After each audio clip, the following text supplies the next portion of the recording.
Solve for Happy, a nonfiction book by Mo Gawdat, former chief business officer of Google X, presents a rational framework for achieving happiness and peace, interwoven with Gawdat's personal journey through grief following the death of his son. Gawdat began writing the book after his son, Ali, passed away at the age of 21. He reflects on how, despite notable professional achievements and material comfort, he struggled with depression for much of his life. Raised in Egypt by his mother, a university professor, Gawdat describes a childhood shaped by discipline and intellect.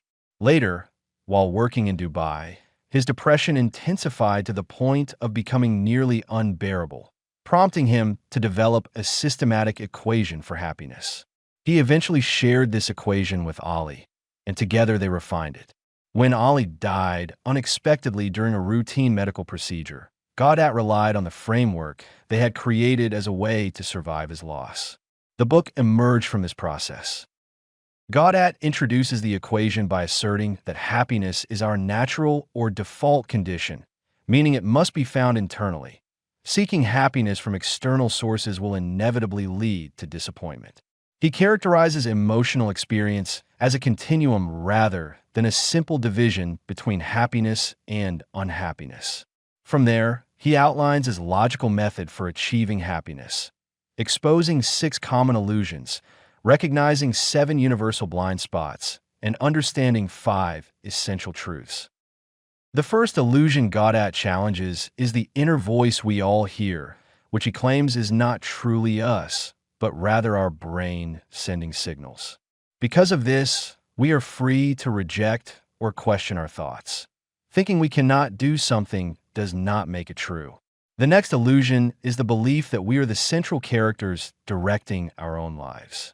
Gawdat argues instead that we are observers, and that releasing the need to control everything leads to greater honesty and happiness.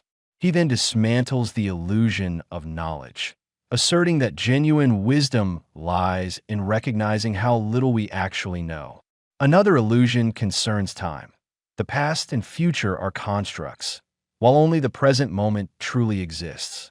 He also rejects the belief that we control our lives, emphasizing that while events are beyond our control, our responses are not. He encourages readers to believe that everything will work out in the end, and if it has not yet, the story is simply unfinished. The final illusion is the belief that bad things should not happen. Gawdat focuses particularly on death, urging us to acknowledge and confront our fear of it rather than deny its inevitability. Gawdat then turns to the blind spots that distort our perception. Our brains filter reality, providing us with incomplete data. To compensate, we form assumptions that feel true but are not. We also rely on predictions and guesses, which are equally unreliable. Memories, too, are often inaccurate and reconstructed rather than factual.